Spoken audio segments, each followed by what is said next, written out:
We now begin a really important theme that you might not have expected. We're going to be dealing with social cognition, with the manner in which who we are depends on the web of relations that we live among. What we'll see is that there are very many open questions, very urgent and important questions that address the relationship of the individual to many kinds of collectives.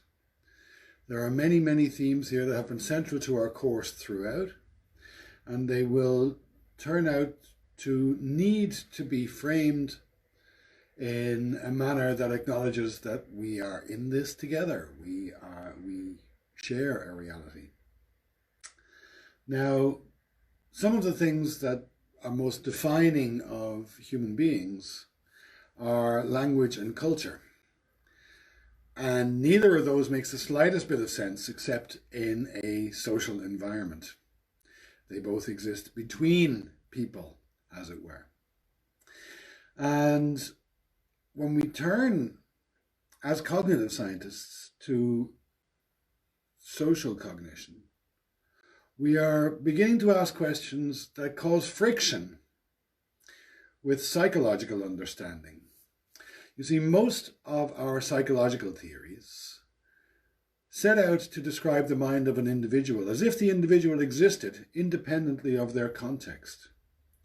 This statue by Rodin is called The Thinker, and it shows precisely the kind of understanding in which minds belong to one person, are secret, interior, not observable.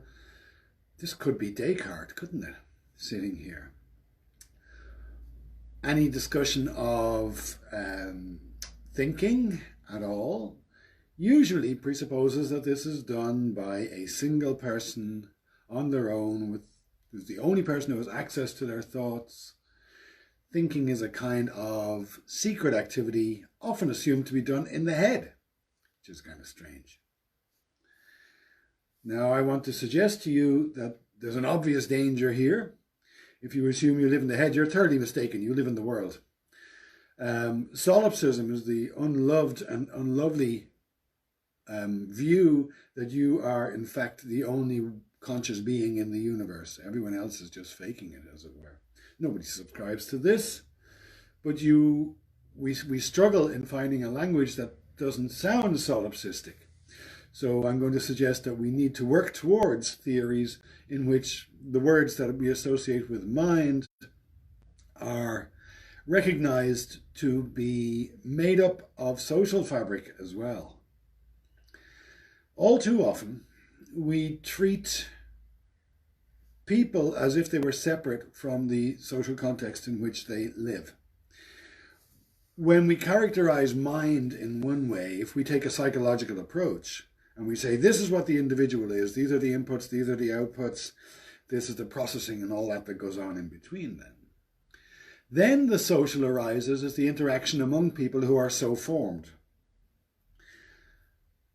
This places the social at something of a disadvantage. It means that social sciences can only work with these preformed atoms delivered to it by psychology. But these domains are not independent. And the manner in which the person is constructed depends on the social context in which that happens.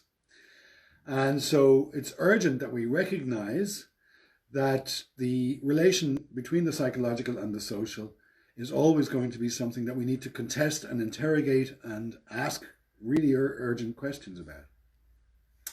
We have in this course contrasted representational computational theories of mind, shown there on the left, in which we conceive of the perception of a world by a subject as being a matter of taking in and representing, with embodied theories, shown there on the right, in which case we work rather with the assumption that the person exists and is inextricable from a context, that the world can serve as its own best representation, as Rodney Brooks famously put it.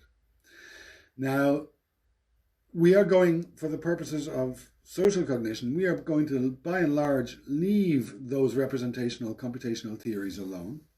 And we're going to be concerned with the manner in which we make up the environment for each other. This is something we've noted before in this course. When I say environment, some of you are probably thinking of things like jungles, woods, natural scenes. But in fact, of course, UCD looks like this. This is what the environment of UCD is. And when we look at what kind of an environment that is, we see the physical surfaces have been engineered to be unproblematic. There's no immediate threats. This is pre-virus days. The most important thing in this environment for anybody in it is other people. Other people are the things that we pay attention to. The human environment is by and large made up of other humans and their doings and their traces that they leave as well, of course. And it's to this that we turn. Now, the manner in which we understand the relation between a person and their social context is of interest to a great number of specialists. It forms the business of social psychology, but there's a real problem with the very notion of social psychology, which we will come to. We will look at social psychology, but our understanding of social cognition must be much broader than this, because we're not going to assume that we know how to characterize the individual. Developmental psychology is a framework in which we contrasted Piaget and Vygotsky was very sensitive to the inextricable role of social context. Cognitive neuroscience is waking up to the fact that brains in social interaction are completely different animals, different things than brains of an isolated individual. In computer science and artificial intelligence these days, there's a lot of work on interactions, relations, agents, multi-agent systems. We have tools for modeling forms of social organization that were not there before.